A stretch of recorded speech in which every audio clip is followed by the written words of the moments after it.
Bonjour à tous, merci d'être avec nous. Voici les titres du journal de ce 3 mai. Oussama Ben Laden est-il vraiment un homme mort? À défaut de preuves, on assiste notamment à des reconstitutions virtuelles de l'attaque menée par les Américains. Nous en parlerons avec Philippe Gassot en direct de Washington. Au Pakistan, en tout cas, c'est l'embarras. Le pays est accusé d'avoir joué un double jeu. Pouvait-on ne pas savoir que Ben Laden se cachait dans un village pakistanais? La deuxième boîte noire du vol Rio-Paris repêchée dans l'Atlantique. Grâce à cet enregistrement, on devrait en savoir plus sur les causes du crash qui a fait 228 victimes.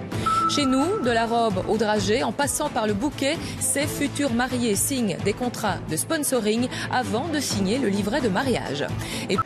Allez, parlons mariage dans ce journal, pas celui de Kate et William, ça c'est fait. Parlons plutôt de celui d'Élodie et de Jonathan. Alors certes, ils sont moins connus, mais ils le seront de plus en plus jusqu'à la cérémonie en août, car ce jeune couple a choisi de se faire sponsoriser. Démarche étonnante suivie par Valérie Guillot. Journée de négociation pour les futurs mariés.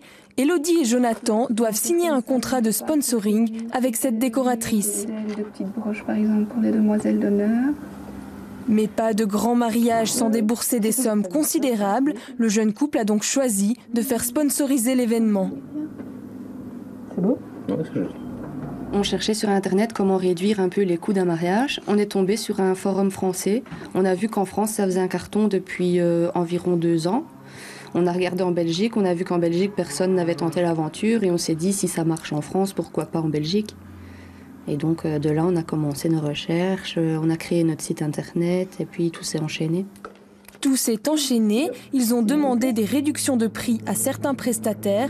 En retour, ils se sont engagés à leur faire de la publicité. Après la robe, le traiteur ou la déco, reste à trouver des partenariats pour les dragées. Et là, à eux de choisir. Je leur ai, sur base bien sûr de ce qu'ils ont choisi, offert les bonbonnières pour tous leurs invités. Je leur ai également fait une proposition concernant des nominettes.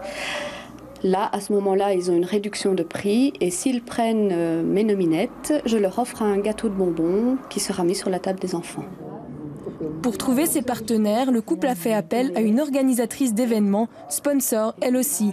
Car un tel mariage, c'est une véritable opération marketing. C'est une petite mini-entreprise, on va dire, avec leurs partenaires, leur publicité.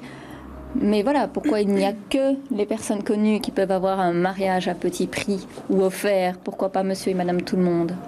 Réaliser le mariage de leurs rêves sans s'endetter, pari réussi pour Élodie et Jonathan. Ils économiseront plus de 50% du budget total de leur mariage.